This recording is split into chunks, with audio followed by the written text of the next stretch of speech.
네, 안녕하세요. 디지털 리터러시 소프트웨어 업무 역량 강화 및 실무 탑시 공부를 시작해 보겠습니다. 혹시 뭐 지난 시간 수업에 뭐 질문 사항이나 혹시 이런 거 있으신가요?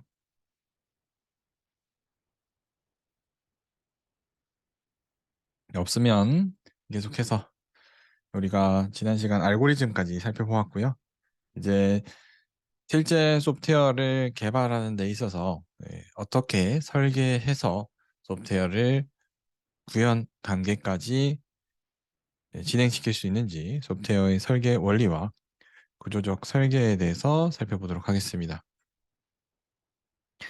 소프트웨어 설계 원리와 구조적 설계, 최근 동향으로는 뭐 최근에 옛날처럼 뭐 프로그램이 뭐 갑자기 뻗었다든지 뭐 갑자기 화면이 멈춘다 뭐 이런 게 사실 최근에는 잘 없잖아요. 옛날에는 그래도 좀 자주 있는 일이었는데 물론 소프트웨어뿐만 아니라 하드웨어 자원들이 많이 좋아져서 메모리도 충분하고 CPU의 처리 성능도 높아져서 그런 것들도 있는데 소프트웨어 설계 단계에서부터 다양한 기법들이 등장하면서 고품질의 소프트웨어들 그리고 그 소프트웨어들을 활용해서 새로운 또 소프트웨어들을 그 위에 만들어 나가는 그런 작업들이 많이 진행되면서 이 소프트웨어의 실패 비용을 크게 줄여 나갈 수 있게 되었습니다. 뭐 대표적으로 여러분들이 보는 카카오톡 같은 경우 시작은 카카오톡으로 시작을 했지만 뭐 요새는 카카오톡에 뭐 기프티콘부터 시작해서 뭐 카카오 스토리, 카카오 페이까지 카카오 인증 뭐 다양한 기능들이 카카오톡을 기반으로 이렇게 기능들이 제공되잖아요. 그게 초기 소프트웨어 설계할 때부터 카카오톡의 이 다양한 기능들은 어떤 형태로 이 구성을 할 것인지 초기 설계 단계에서 그런 부분들이 다 고려되었기 때문에 가능한 이야기이고요.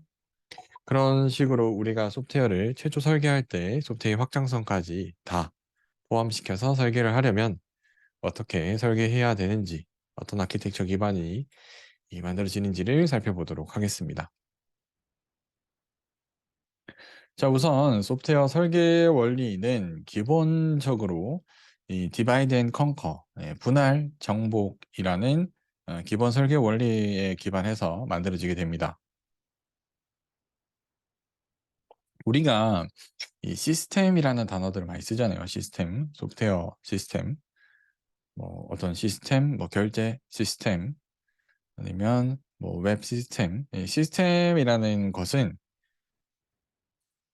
하나의 이 어떤 우리가 원하는 환경, environment를 기반해서 구동할 수 있게 완벽하게 구성된 것을 시스템이라 하는데, 우리 시스템의 구성 요소, 이 시스템의 하위 더 작은 개념을 서브 시스템이라 하는데, 이 서브 시스템 단위의 이 개발을 해서 궁극적으로는 시스템을 완성시키는 것이 소프트웨어 설계 원리의 가장 기초적인 개념이고요. 그래서 디바이드 시스템을 여러 개의 서브 시스템으로 분할시키고 컨커 정복 서브 시스템을 구현해 나가면서 처음에 설계했던 시스템을 전체를 다 구현할 수 있게 만드는 개념이 소프트웨어 설계 원리의 아주 기본적인 개념입니다. 그래서 최상위 이 시스템 설계자 디자이너라고도 하는데요. 우리가 알고 있는 디자이너는 뭐 포토샵, 일러스트 이런 걸로 뭐 그림 그리는 사람들이라고 생각을 하는데요. 어, 개발 업계, 소프트웨어 업계에서의 디자이너는 설계자라고 하고요. 이 설계자는 이 시스템 전체를 서브 시스템으로 분할해서 이 각 서브 시스템들을 자기 하위의 개념을 이 구현할 수 있는 이 개발자나 또 서브 시스템 디자이너들이 또 있고요. 그 서브 시스템을 디자인하는 디자이너 그리고 개발자들이 서브 시스템들을 다 구현하면 최상위 시스템을 구성한 설계한 디자이너가 합쳐서 전체 시스템을 동작되도록 만들어주게 됩니다. 그러면 이런 이 디바이드 앤 컨커를 하기 위해서 이 시스템을 서브 시스템으로 나누고 이 각 서브 시스템을 또 구현하기 위해서 개발자한테 어떤 형태로 소프트웨어를 구현해라라고 설계를 해야 되느냐, 상세 개념을 하나씩 살펴보도록 하겠습니다. 사실 이 개념은 객체 지향의 개념과 거의 유사한데요. 객체 지향 프로그래밍 언어를 배워보신 분들은 객체 지향 원리 이렇게 중간고사나 기말고사에 나와가지고 열심히 외웠던 기억이 있으시죠? 실제로 그 객체 지향의 기본 이 개념들은 아주 중요한 것이기 때문에 대부분의 전공 교수님들이 좀 중요하게 생각하고 시험에 많이 내실 겁니다. 우리도 다음 주에부터 이제 중간고사 기간이니까 전공에서도 중요한 부분을 위주로 준비를 하시면 좀 더 좋은 성적을 내실 수 있지 않을까 싶습니다. 자, 그러면 이 서버 시스템을 구현하기 위해서 필요한 좀 더 상세히 개념 추상화, 처음에 앱스트랙션입니다. 추상.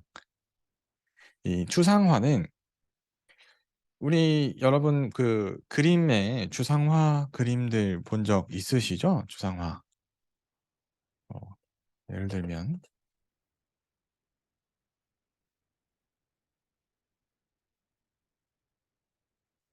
구글에 제가 방금 이제 추상화라고 치면 이런 것들이 추상화입니다. 어떤 사물의 본질을 있는 그대로 정밀하게 그리는 게 아니라 이 사물의 특징들을 크게 내가 지금 보는 아주 큰 특징들 위주로 사물을 단순하게 큰 흐름은 잃지 않으면서 문제 영역에 접근하기 위해서 너무 상세한 수준의 구현을 정밀화처럼 구현하기보다는 그냥 크게 봤을 때 그냥 누가 봐도 고양이의 그림이다. 누가 봐도 달의 그림이다. 아주 단순하지만 그 내용들을 충분히 이해할 수 있도록 명세하는 것을 추상화라고 합니다. 그리고 이 추상화를 조금 더 나누어서 살펴보면 자료의 추상화, 사용자로부터 원하는 날짜를 입력받는다. 이 날짜는 연, 월, 일을 입력받는다라고 해야 되는데 그냥 편하게 날짜라고 쓰는 겁니다. 날짜. 그리고 제어의 추상화는 우리가 뭐 윤년을 계산하는 방식이 이 윤년의 요일하고 평년의 며칠까지 있는지 평년을 구하는 공식 뭐 이런 것들이 있는데 이걸 그냥 알아서 윤년 여부에 따른 요일 계산을 수행한다라고 하고 실제 구현 단계에 있는 개발자가 이 말은 그 말이구나 해서 상세 내용을 직접 구현하도록 유도하게 하는 것이 구현하도록 유도하는 것이 추상화입니다. 그리고 과정의 추상화는 사실 뭐 이런 프로그램 하나를 만드는 데 있어서 우리가 이렇게 글로 그냥 수도 코드, 의사표현 코드로 이렇게 다 구현할 수는 없습니다. 그래서 뭐 이렇게 한다. 요일을 출력한다. 요일을 출력하는 방법도 여러 가지죠. 뭐 월, 화, 수, 목 한글로 표현할 수도 있고요. 어, Sunday, Monday 영어로 표현할 수도 있고요. 그런데 그냥 요일을 출력한다. 그러면 이 과정 추상화 단계에 요일을 출력하는 부분을 구현하고자 할 때 실제 사용자의 요구사항이 어떤 건지를 살펴보고 그에 맞추어서 구현을 하도록 하는 그래도 요일을 출력한다는 기능 자체는 명확히 명세했으니까요. 이런 형태로 설계 문서를 이큰 틀을 잡아주는 것을 추상화 과정이라고 합니다. 자, 두 번째는 이 추상화를 통해서 큰 과정 그리고 이제 데이터들 그리고 이 데이터 내부의 흐름들을 다 구성했는데 두 번째 특징, 이 정보 은닉과 캡슐화.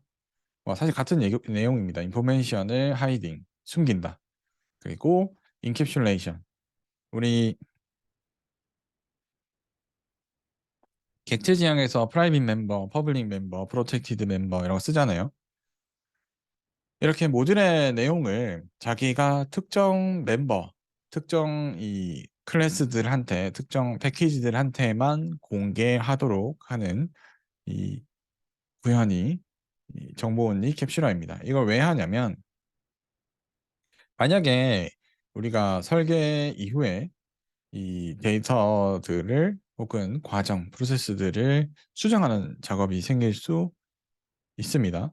그렇게 해서 수정을 했는데 외부의 다른 클래스, 뭐 일반 클래스 아니면 나의 자식 클래스, 나를 상속받는 자식 클래스 아니면 심지어 외부의 다른 패키지나 다른 프로그램에 있는 클래스나 이 클래스 내가 선언한 클래스의 자식 클래스가 내가 가지고 있는 멤버들에 접근해서 사용하고 있었을 수 있습니다. 그죠?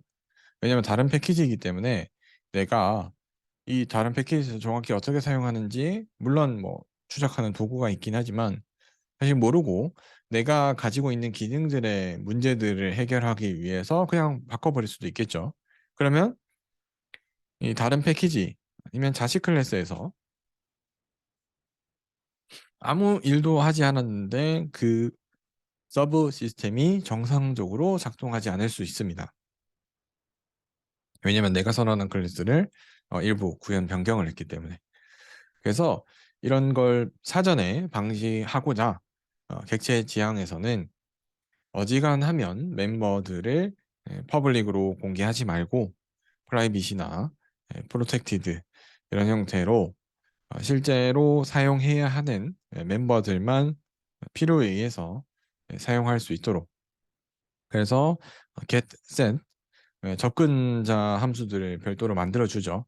그 함수를 통해서만 내가 가지고 있는 이 멤버들에 접근하게 하도록 그런 기능들을 구현해서 사용하게 됩니다. 그래서 이 기능을 뭐 정보 은닉, 내가 가지고 있는 멤버들을 숨기는 기능, 그리고 인캡슐레이션. 사실 인캡슐레이션을 통해서 클래스를 명확하게 구현할 수 있기 때문에 이 두 가지 사실 같은 얘기입니다. 이 멤버들의 접근 제한을 두는 걸 캡슐화 정보 원릭이라고 합니다. 다음은 이제 단계적 정제인데요. 우리가 앞에서 했던 추상화의 결과로 우리는 아주 단순하게 그냥 고홈이라고 합니다. 그러면 이 고홈을 하기 위해서 필요한 각각의 스텝들,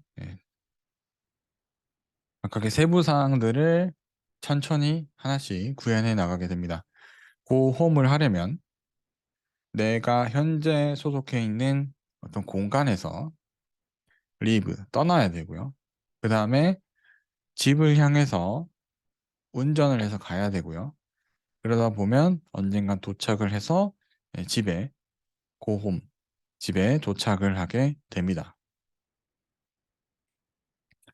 그 다음에 드라이브 홈을 하기 위해서는 차를 시동을 걸고 라디오가 자동 켜지고요. 이 라디오를 통해서 얻은 정보를 가지고 테이크 베스트 라우트, 최적의 경로를 선택하게 됩니다. 그러면 라디오를 통해서 들은 정보를 가지고 최적의 경로는 어떻게 선택하느냐? 라디오에 나온 정보를 우리가 만든 이 제어문을 통해서 580번 백드업인가 580번이 도로가 괜찮은가 그래서 580번 도로가 꽉 찼다 그러면 13번 도로를 타고 가고요 530번 580번 도로가 괜찮다라고 하면 580번 도로를 통해서 가는 게 이 베스트 라우트를 선정하는 흐름 과정이고요. 이렇게 하나하나씩 단계적으로 소프트웨어를 구현해 나가는 것을 단계적 정제라고 합니다. 앞에서 추상화를 통해서 큰 흐름을 순서대로 맞춰주고 실제 구현하는 데 있어서는 이 단계적 정제. 그래서 한 스텝씩 천천히 하나씩 구현해 나가면서 최종적으로 하나의 서브시스템이 만들어지는 조립하는 과정이죠. 디바이드 앤 컨커의 디바이드를 쭉 해서 마지막으로 이제 컨커로 나가는 과정입니다. 다음은 이 모듈화입니다.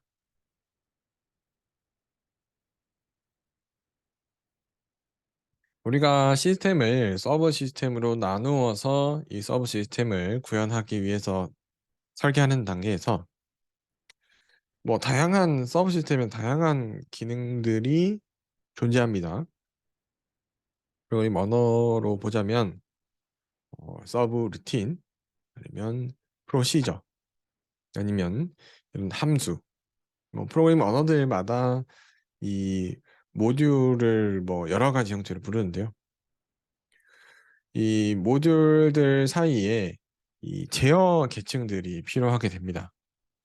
이 시스템을 우리가 앞에서 단계적 정제를 통해서 이 하나하나의 기능들을 다 명세했잖아요. 그러면 이 하나하나의 기능들을 서브루틴, 프로시저, 함수와 같은 모듈 단위로 다시 묶어주게 됩니다. 이 기능들을 모듈 단위로 묶고 나면 예를 들어 take the best route라고 하는 모듈을 하나 만들어 두면 go home을 할 때도 take best route인을 할 수도 있고요. 루트를 할 수도 있고요. 아니면 go office를 할 때도 take best route를 할 수도 있고요.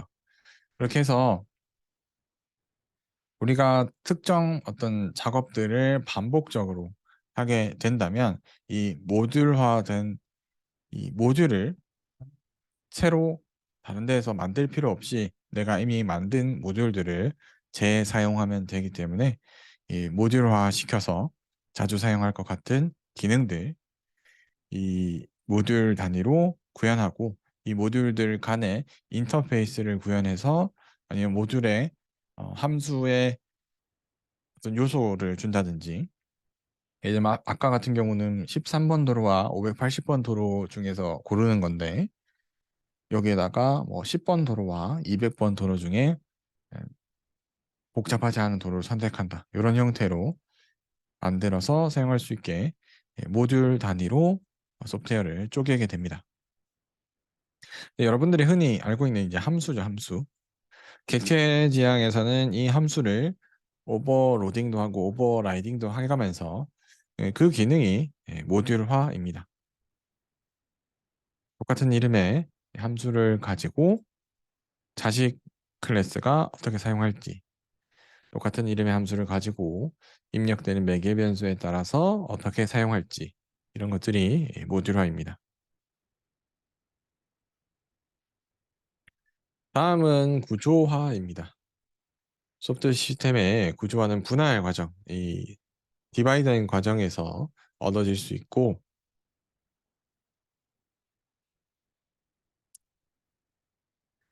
이 단계는 설계 단계에서 정확히 나오게 되는데요.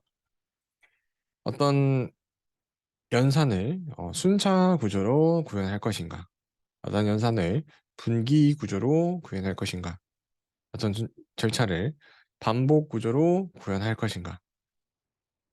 시스템 레벨에서, 서브 시스템 레벨에서 멀리서 이 설계자의 입장으로 봤을 때 전반적인 프로그램의 흐름이 그냥 순차로 쭉 흘러가면 되는 것인지 아니면 우리가 예를 들면 카카오톡 같은 경우 이제 분기 구조라고 볼 수 있죠. 카카오톡을 처음에 켜서 내가 채팅 탭으로 갈 것인지 다시 빠져나와서 뭐 기프티콘 선물하기 탭으로 갈 것인지 이 두 개를 동시에 쓰지는 않잖아요. 그죠? 반복적으로 막 동시에 쓰진 않잖아요. 그러면 이 시스템의 전체 구조는 카카오톡이라는 메인 서브 시스템이 있고 각 채팅 기능, 선물하기 기능, 페이 기능은 분기시켜서 탭 단위로 좌우로 밀거나 탭 단위 선택을 통해서 구현하면 되겠구나. 이런 형태로 구조화하기도 하고요. 아니면 이 프로그램이 반복적으로 특정 작업들을 반복적으로 수행해서 프로그램의 최종 결과를 만들어낸다 하면 반복 구조를 가지고 서브시스템들을 구성시킬 수도 있습니다.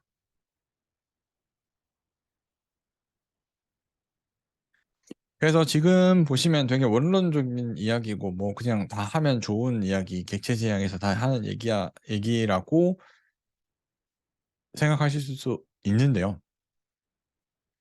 그런데 이걸 이렇게 명세화해 놓지 않으면 내가 실제로 소프트웨어 설계를 할 때 이 절차에 맞게 했는지, 그리고 그 결과를 이해하는 사람이 이건 구조화 단계에서 이렇게 구현을 했나 보다. 그런 서로 간의 이해가 되지 않기 때문에 이런 명세들을 미리 만들어 두게 됩니다. 그래서 이 명세를 만들어 놓으면 설계자는 그에 맞추어서, 개발자는 그에 맞추어서 또 개발을 해 나갈 수 있게 됩니다. 자, 그러면 우리가 이 소프트웨어 설계 방법들을 이용해서 설계를 했을 때 좋게 설계되었는지, 아니면 어떤 문제들이 있는지 평가를 해야 될 텐데요. 그 평가를 하는 기준에 크게 코헨션, 그리고 커플링이라고 하는 응집도와 결합도라는 큰 두 개의 특징이 있습니다. 첫 번째, 이 응집도를 살펴보면요.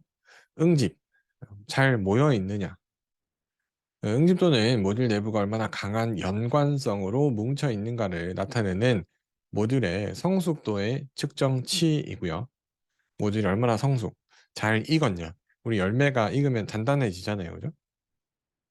그러나 다시 또 더 과하게 익으면 물렁물렁해지긴 하지만, 어, 이 응집도는 모듈이 하는 기능들을 정확히, 모듈이 하는 명확한 기능들만 남기고 필요 없는 기능들은 다른 모듈로, 정말 하나의 명백한 기능들을 수행하는지를 말하는 거고요. 그래서 이 응집도는 모듈이 하나의 임무를 수행하는 정도, 그리고 모듈의 독립성을 측정하는 또 다른 척도입니다. 그래서 모듈의 응집도를 높이면 모듈 간의 결합도를 낮출 수 있고요. 그 응집도가 높은 모듈은 하나의 기능을 할 때는 그 모듈만 딱 실행하면 되니까 연관되어서 이렇게 뭔가 실행할 필요가 없게 되겠죠. 근데 반대로 모듈의 응집도가 낮으면 결합도가, 모듈들끼리 이 필요할 때 저기 잠깐 갔다가 저기 잠깐 갔다가 예, 결합도가 높아질 수 있습니다. 그래서 소프트웨어를 설계할 때 모듈들은 응집도를 최대한 높이고요. 결합도를 최대한 낮게 하는 것이 가장 바람직하게 됩니다. 내가 예를 들어 sum이라는 함수를 만들었다라고 하면 그 sum이라는 함수는 더하기만 해야 되는 거예요. 괜히 썸하고 중간 과정 프린트하고 중간 과정 어딘가 저장하고, 썸이란 함수는 합만 구하는 함수이기 때문에 우리가 원래 의도한 모듈의 기능만을 수행하도록 하는 것이 모듈의 응집도를 높이는 방법입니다. 응집도를 뭐 표시해보면 탑시트에 나온 자료라서요. 조금 해상도가 낮긴 한데, 응집도가 강하다는 것은 모듈의 내부 모든 기능 요소들이 단일 문제, 하나의 문제만 수행하는 이 응집도, 아주 높은 응집도를 말하고요. 쭉 내려가서 우연적 응집도까지 내려가면 모듈 내부의 각 구성 요소들이 서로 관련이 없는 거예요. 예를 들어 sum 함수 안에 어떤 변수를 출력하는 것, 그리고 그 두 개의 수 간의 평균을 구하는 거, 두 수 간의 크기를 비교하는 거, 이런 것들은 뭐 필요로 할 수도 있겠죠. 우리가 썸이라는 함수를 단순히 합계만 구하는 게 아니라 합계를 구한 다음에 또 다른 가공을 할 것이라면 뭐 그렇게 뭐 귀찮아서 함수 안에 막 여러 가지 기능을 넣을 수도 있습니다. 내가 처음에 만들 때는 썸을 하고 싶었는데 결국 이걸 또 가공을 해야 되니까 그냥 썸 함수 안에서 그냥 다 하자라고 해서 중간에 그렇게 개발을 하다 보면 응집도가 떨어지는 겁니다. 그런 상태에서 다른 사람이 썸이라는 모듈 있네. 내가 가져다 써야지 해서 이렇게 재사용하려고 가져가 보면 어, 응집도가 낮아서 여러 개의 코드를 제거해 줘야 되고 그래야 내가 원하는 이 결과를 얻을 수 있는 상태가 되기 때문에 소프트웨어 설계에 있어서는 응집도를 최대한 높여서 함수를 작게 여러 개 만들어 쓰는 게 좋습니다. 자, 두 번째로 결합도입니다. 커플링. 당연히 모듈들은 다른 모듈들 간의 연관 관계를 가집니다. 시작이 사실 우리 C 언어나 자바 컴파일 기반 언어들을 보면 메인이라는 함수에서 시작해서 메인이라는 모듈에 시작해서 다른 모듈들을 다른 함수들을 실행해 가면서 프로그램이 운용되게 되잖아요. 이 결합도는 모듈 사이의 상호 연관성의 복잡도를 말합니다. 모듈들끼리 상호 교류가 많고 서로 의존이 많을수록 결합도가 높게 됩니다. 이건 어떤 거냐면 예를 들어 내가 sum이라는 함수를 호출해서 쓰고 싶은데 sum을 호출했더니 첫 번째 값을 불러오는 또 함수가 하나 있고 두 번째 값을 불러오는 함수가 또 하나 있고 그 함수들에 들어가면 이 값을 또 어디서 불러오고 저기서 불러오고 내가 처음에 요청한 것은 썸을 구하고자 했던 건데 두 수의 합을 그 수를 구하기 위해서 또 무슨 또 모듈들을 막 써야 되는 거예요. 그렇게 되면 내가 필요로 하는 애초에 썸이라는 기능보다 그 썸 함수를 수행하기 위해서 다른 모듈들이 더 많이 필요하는 이런 연관성의 복잡도가 높아지게 되면 내가 원래 쓰고자 했던 썸의 함수의 변화가 아니라 그 함수에 파생된 다른 모듈들의 변화가 생겼을 때 내 연산의 결과에 영향을 줄 수 있게 되겠죠. 그럼 문제가 발생할 가능성이 더 높아지는 거고요. 더 많은 모듈들을 써야 되니까 그 모듈들 중에 한두 개만 잘못돼도 큰 문제가 발생하니까요.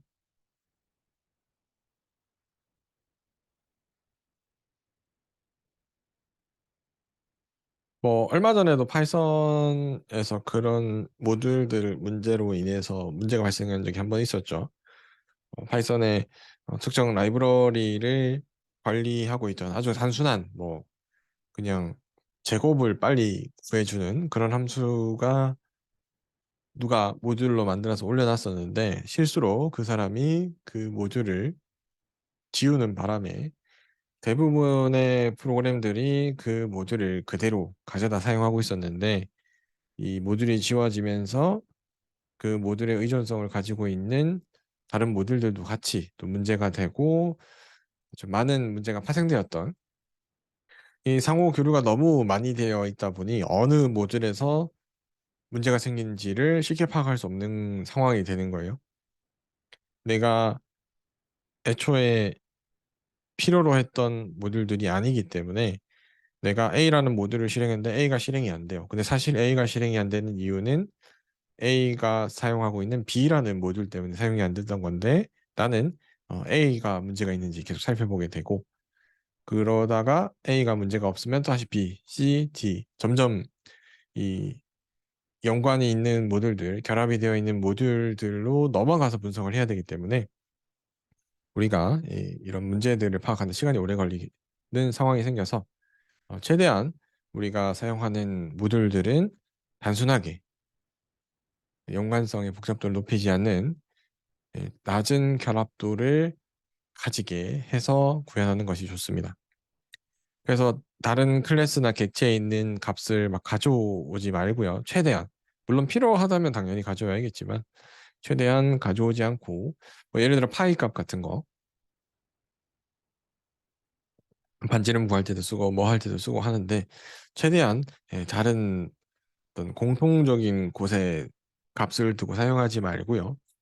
내가 내부에서 사용할 수 있다면 내가 그냥 구현해서 사용할 수 있게 이 모듈 내부에 다 구현하는 것이 이 결합도를 낮추는 방법입니다.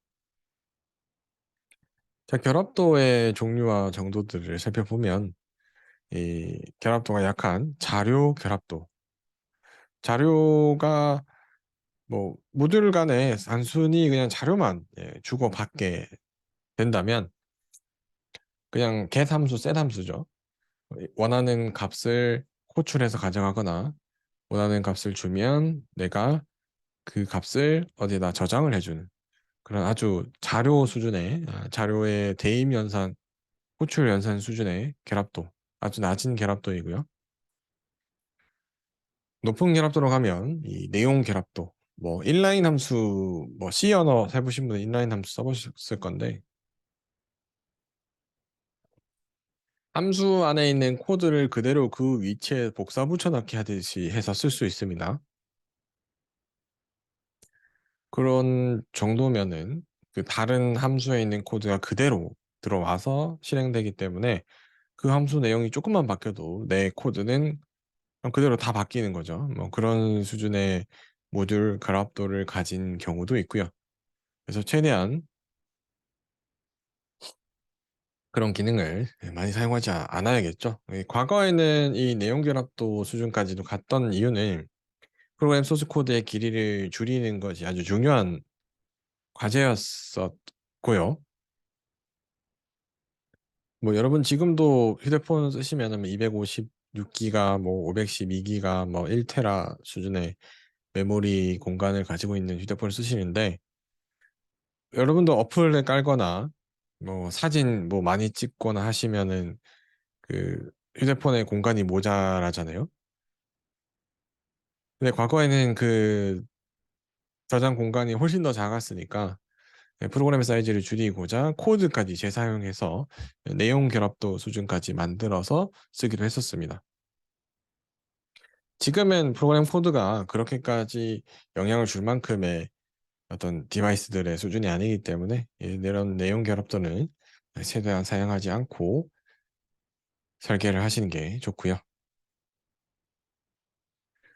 다음은 이제 이 구조적 설계 방법들에 대해서 살펴보도록 하겠습니다.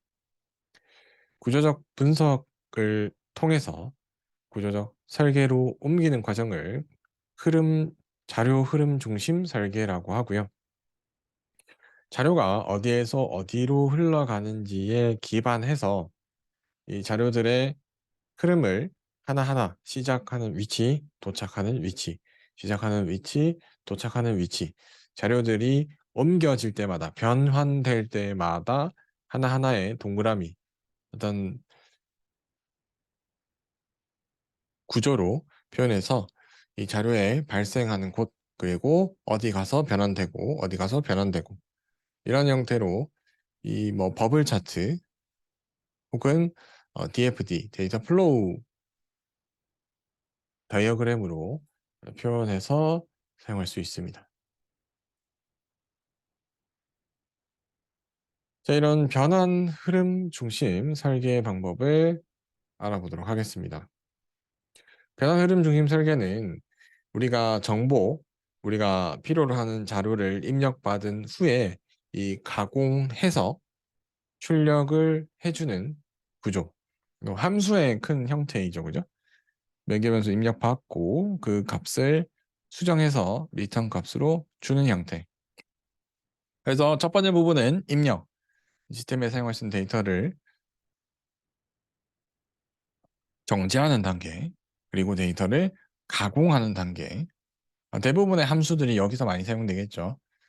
이 값을 어디 넣어서 함수나 뭐 어떤 연산에 넣어서 변환해가지고 이 최종 변환화된 데이터를 우리가 원하는 출력 형태가 있겠죠. 뭐 인터넷을 통해서 외부의 웹서버에 보내줘야 될 수도 있고 데이터베이스에다가 SQL로 작성해서 줘야 될 수도 있고, 파일로 작성해야 될 수도 있고, 컴퓨터 모니터로 표현할 수 있는 그림, 뭐 3D 영상 형태의 데이터로 바꿔야 될 수도 있고요. 이런 마지막 출력 흐름을 제어하는 크게 세 가지 입력, 변환, 출력으로 이 보는 설계 방법을 변환 흐름 중심 설계라고 하고요. 이걸 기반으로 해서 이 각 모듈들을 입력을 제어하는 부분, 데이터를 가져와서 정제하는 부분, 변환 제어 모듈, 가지고 온 이 데이터들을 실제로 처리, 뭐 입력 제어 모듈에서는 원래 데이터가 스트링으로 되어 있었는데 우리가 연산을 하기 위해서 int를 바꾸는 정도, 변환 제어 모듈은 이 바꾼 int를 가지고 수학이나 과학에 사용되는 함수에 대입을 한다든지, 그걸 조합을 해서 어떤 데이터로 만들어서 최종 이 출력 제어 모듈에 주면, 출력 제어 모듈은 그걸 그림으로 보여주거나 파일로 만들어 주거나 외부의 어떤 원격지에 전송해 주는 그런 모듈로 만들어서 크게 이 세 개의 모듈 단위를 만들어서 구현하는 서브 시스템, 이게 전체 시스템을 서브 시스템으로 구분할 때의 방법입니다. 입력, 변환, 출력, 이게 가장 큰 어떤 내 시스템의 기능일 때 이렇게 하게 되고요. 그다음에 이제 트랜잭션 흐름 중심 설계입니다. 트랜잭션이란 자료나 제어 시그널이 어떤 행위를 유발시키는 것을 말하고요.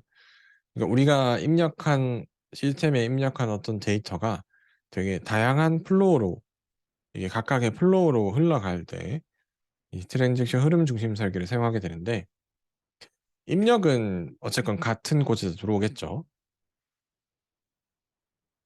여러분들이 가지고 있는 뭐 카카오 계정 아니면 인터넷 익스플로러라는 그런 어떤 특정 흐름, 입력은 항상 같은 데로 들어오는데 그 중간에 어떤 선택, 트랜잭션 센터에서 어떤 선택을 해서 여러 가지 플로우로 나가서 각각의 플로우가 별도로 처리되는 좀 다른 기능을 하는, 근간이 되는 뭐 카카오 계정은 같이 사용하지만 이 다른 기능을 구현해야 할 때 트랜잭션 흐름 중심 설계를 통해서 입력을 일단 받아온 다음에 각 입력을 가지고 원하는 트랜잭션별로 따로 서브 시스템을 구현하는 트랜잭션 흐름 중심 설계도 할 수 있습니다. 그래서 구조적 설계에는 크게 입력, 변환, 출력으로 하는 변환 흐름 중심, 그리고 분기가 여러 가지로 되는 트랜잭션 흐름 중심 설계가 있습니다. 자, 이렇게 소프트웨어의 구조적 설계 방법들을 살펴보았고요. 이제부터는 이 소프트웨어 아키텍처, SA의 기본 개념과 구성 요소들에 대해서 살펴보도록 하겠습니다. 뭐 MVC 모델, 뭐 최근에 뭐 이렇게 많이 나오죠. 뭐 이런 소프트웨어 아키텍처들에 대해서 살펴보겠습니다. 사실 이 소프트웨어 아키텍처는 소프트웨어의 청사진이라고 하죠. 뭐 화이트 페이퍼, 뭐 블루프린트, 뭐 이렇게 해서 우리 어떤 건물을 만들 때 사용하는 이 도면 같은 그런 문서인데요. 뭐 소프트웨어 아키텍처의 정의는 뭐 여러 사람들이 중간중간 많이 손을 들이면서 다양한 형태로 발전하고 있습니다. 최초의 프로그램은 로컬에서 돌아가는 작은 프로그램에서 네트워크를 사용하기도 하고, 거기서 더 나가서 웹 기반의 그보다 더 많은 다양한 여러 기기들이 동시에 통신을 해야 되는 뭐 여러 형태들로 이 아키텍처들이 복잡하게 진화하고 있습니다.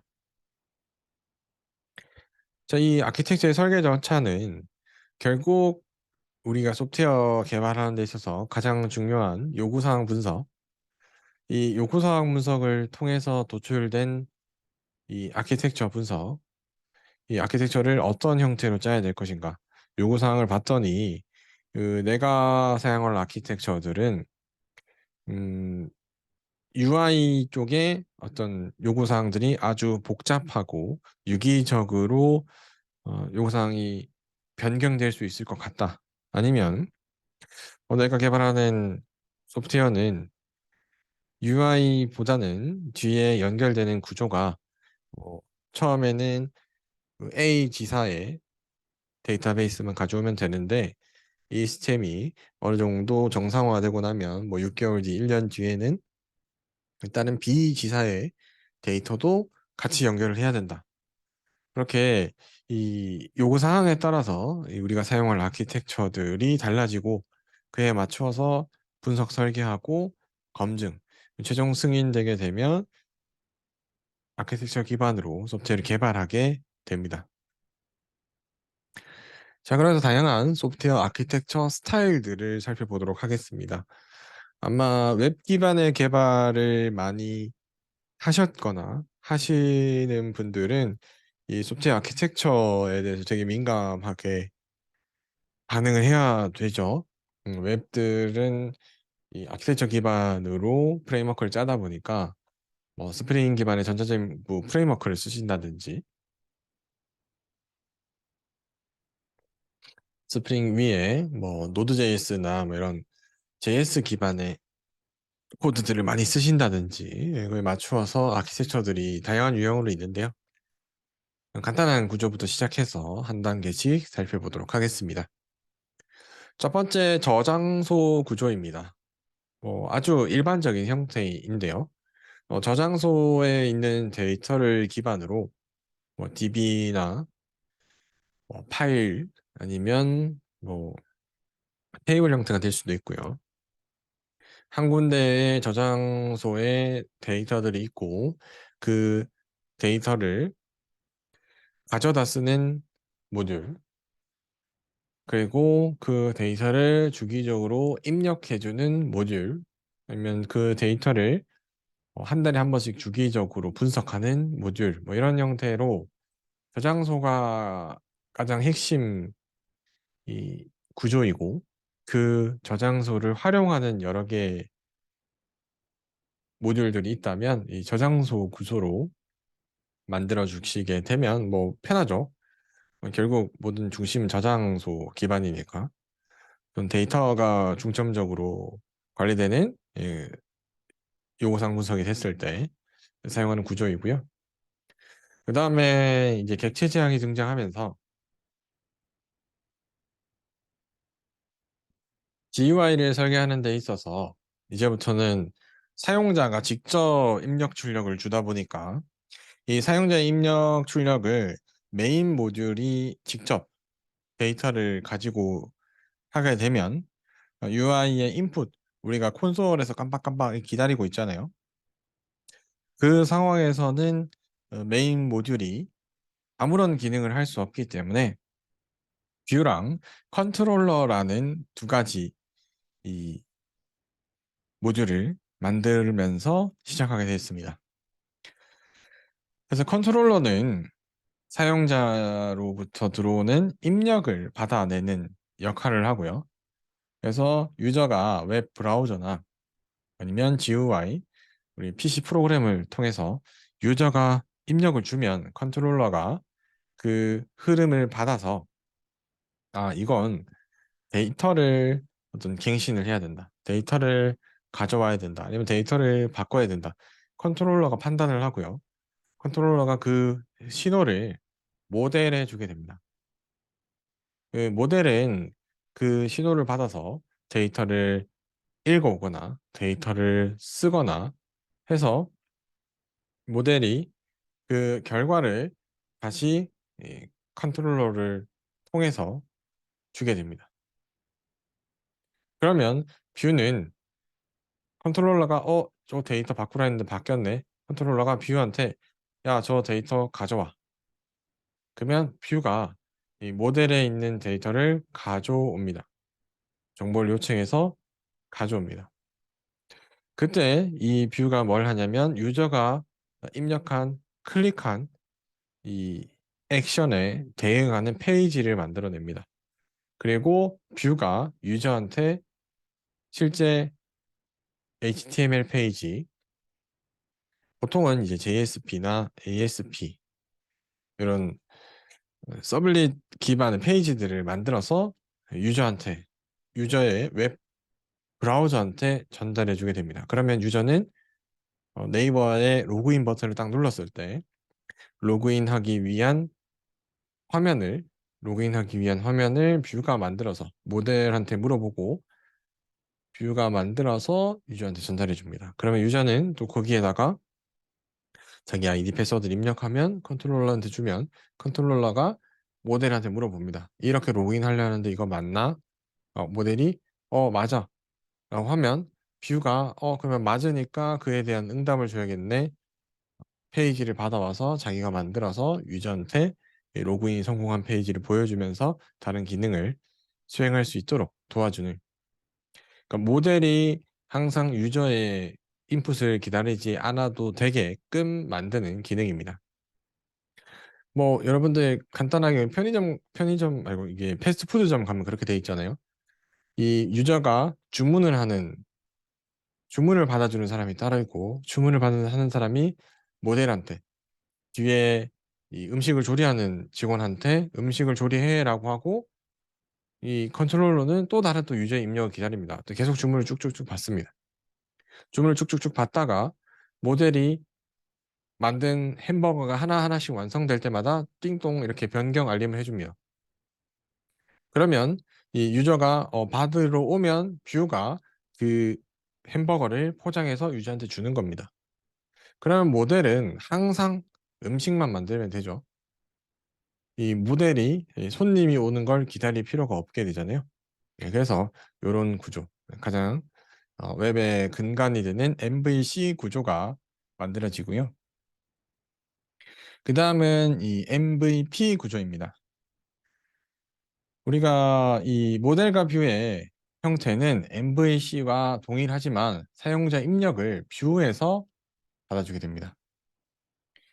이 MVC의 단점이었던 이 뷰와 모델의 의존성을 떨어뜨려서 이 인풋이 뷰로 들어와서 프리젠터가 모델한테 전달해 주는 구조이기 때문에 인풋이 여러 개가 동시에 들어와도 뷰가 프리젠터한테까지만 전달해 주면 되기 때문에 프리젠터가 알아서 들어오는 뷰에서 들어오는 요청, 모델에서 나오는 결과를 프리젠터가 뷰를 통해서 항상 주고받게 되는 구조입니다.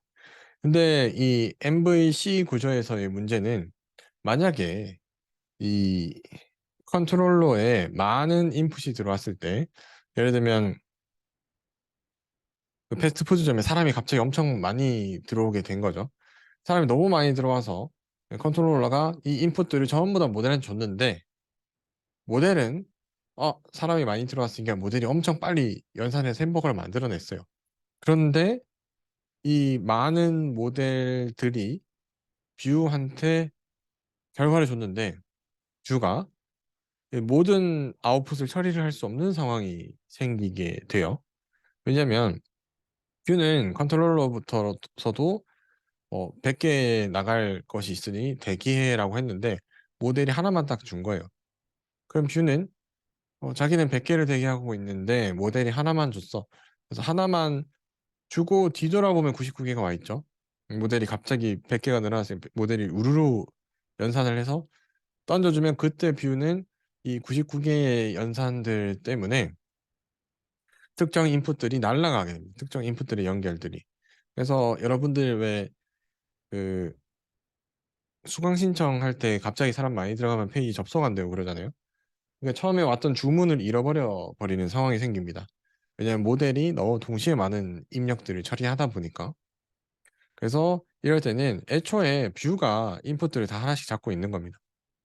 어차피 한 명당 하나의 이 아웃풋은 있어야 되니까. 뷰가 다 잡고 있고 프리젠터가 모델이 주는 막 여러 개 주는 연산들을 프리젠터가 하나씩, 하나씩 여기서 이제 정제를 해서요. 하나씩 하나씩 포장을 해서 정제를 해서 인풋 들어온 그대로 뒤돌려서 아웃풋을 주는 형태가 MVP 모델이고요. 그래서 대용량의 어떤 입력 처리를 할 때 많이 사용하게 되는 모델이고, 마지막으로 이제 MVVM, 이 MVVM 모델에 모델 뷰 모델이라는 패턴을 쓰게 되는데요.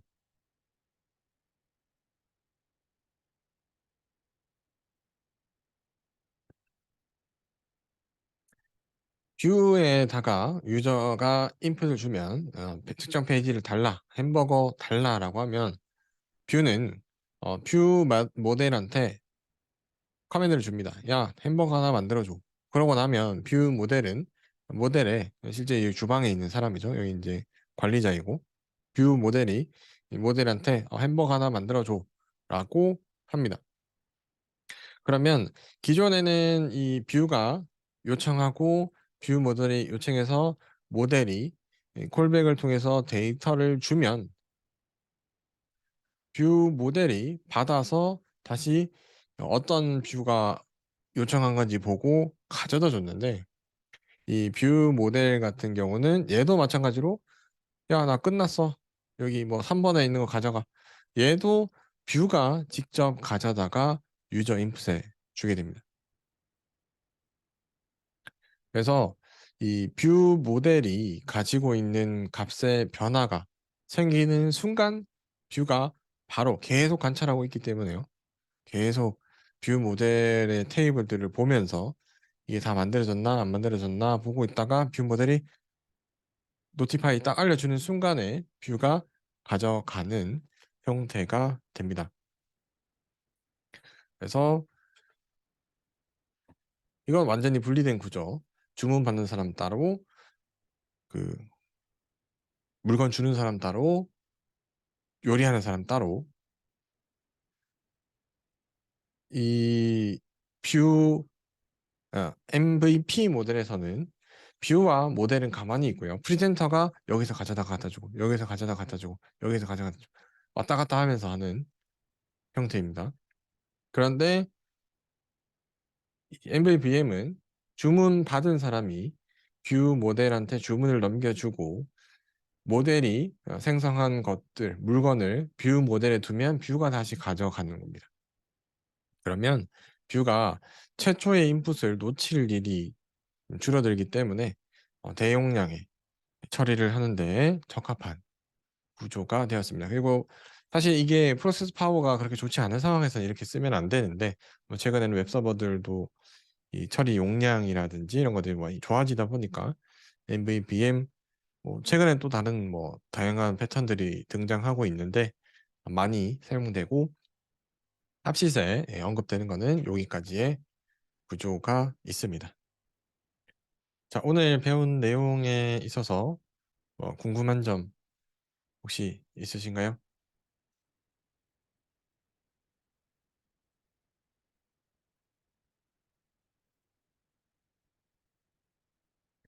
네, 그러면 오늘 수업은 여기까지 하겠습니다. 네, 수고하셨습니다.